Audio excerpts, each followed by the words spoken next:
Let's see this question. The question is, for the reaction PCl5 gas gives PCl3 gas plus Cl2 gas, the forward reaction at constant temperature is favored by. Again है ना, इसमें जो concept use होगा, वो होगा Le Chatelier's principal.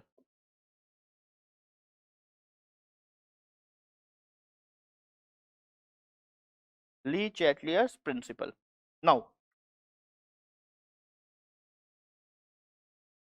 First option है, let's go by the option कि option क्या बोल रहा है. Introducing an inert gas at constant volume. Since हमें पता है कि अगर हम इनर्ट गैस को कांस्टेंट वॉल्यूम पे ऐड करते हैं तो कोई इफेक्ट नहीं होता इक्विलिब्रियम पे. जब हम कांस्टेंट प्रेशर पे ऐड करते हैं तो रिएक्शन आगे भी जा सकती है और पीछे भी जा सकती है depending on the reaction. Yes और नो.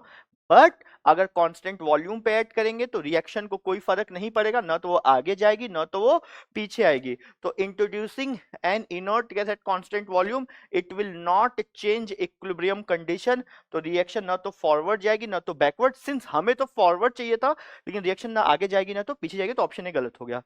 अगला है introducing chlorine gas at constant volume. अगर आप क्लोरीन गैस को ऐड करेंगे तो क्या आप क्लोरीन के मोल्स इक्विलिब्रियम पे बढ़ा रहे हैं. तो ऑब्वियस सी बात है, वो क्या चाहेगा, ली चैटलियर प्रिंसिपल क्या चाहेगा, क्लोरीन के मोल्स को कम करना. तो कम करने का मतलब क्या, रिएक्शन विल गो इनटू क्या, बैकवर्ड डायरेक्शन. लेकिन हमें कहां लेके जाना है, फॉरवर्ड डायरेक्शन. तो आई थिंक ये भी गलत ही हो गया. अगला, introducing an inert gas at constant pressure. इसको हम दो तरीके से सीख सकते हैं.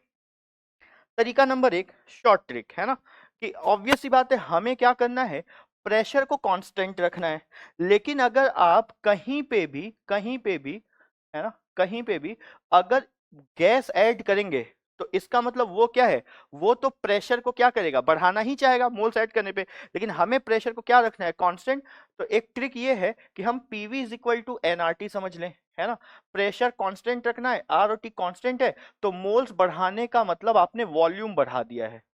मोल्स बढ़ाने का मतलब आपने वॉल्यूम बढ़ा दिया है. और जैसे कहीं पे वॉल्यूम बढ़ता है तो प्रेशर, तो इसका मतलब आपने क्या किया है, प्रेशर कम करने की कोशिश की होगी. प्रेशर क्या की होगी, कम करने की कोशिश की होगी. लेकिन अगर प्रेशर कम आपने कर दिया लेकिन प्रेशर को तो क्या होना है, कांस्टेंट. तो रिएक्शन बोलेगा नहीं नहीं, मैं तो जल्दी से अपने आप को ऐसे चेंज कर लूंगा कि प्रेशर की जो वैल्यू है वो चेंज ना हो. मतलब रिएक्शन को प्रेशर बढ़ाना पड़ेगा. प्रेशर बढ़ाने के लिए वो उधर जाएगा जिधर मोल्स की वैल्यू क्या हो, बढ़े. तो मोल्स की वैल्यू बढ़ने का मतलब रिएक्शन विल किधर जाएगा, इन अ फॉरवर्ड डायरेक्शन. तो यस, ऑप्शन सी करेक्ट हो सकता है. ये ट्रिक हो गया. अब मैथमेटिकली कैसे सॉल्व करें, तो वो सिंपल है. हम केपी का एक्सप्रेशन लिख लेते हैं. केपी का एक्सप्रेशन क्या होगा, partial pressure of Cl2 partial pressure of Cl3 divided by partial pressure of PCl5.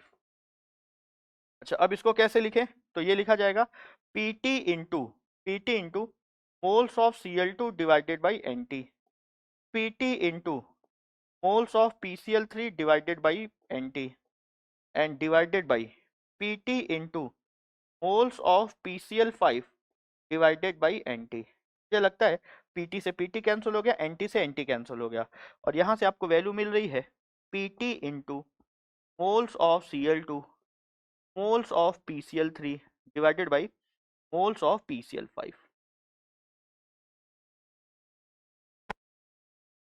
है ना. इंटू इंटू यहाँ पे आएगा, एक चीज और रह गया, डिवाइडेड बाई NT, है ना. एक एंटी से एक एंटी कैंसिल है, एक एंटी अपने पास बच गया है. अब सिंस प्रेशर कांस्टेंट है, आपने इनर्ट गैस ऐड किया है, तो NCl2 NPCl3 NPCl5 पे कोई फर्क नहीं पड़ेगा. लेकिन क्या टोटल मोल्स बदलेंगे, यस. तो आप इनर्ट गैस ऐड करेंगे, इसका सिंपल सा मतलब ये है कि आपने क्या किया है, आपने NT की वैल्यू बढ़ा दी है. तो ये Kp रह पाएगा क्या, नहीं, ये बन जाएगा Qp, and Qp will be less than Kp. और जब Qp लेस देन Kp होगा तो रिएक्शन कहाँ जाएगी, फॉरवर्ड ही तो जाएगी. तो reaction will go into forward direction. जो ट्रिक से आया था वो भी है, और अगर ट्रिक में प्रॉब्लम है तो हम एक्सप्रेशन से समझ सकते हैं.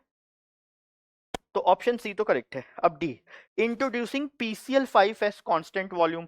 ऑब्वियसली बात है, हम PCl5 को ऐड करेंगे इक्विलिब्रियम पे, आप मोल्स बढ़ा रहे हैं तो रिएक्शन कहाँ जाएगी, फॉरवर्ड ही जाएगी.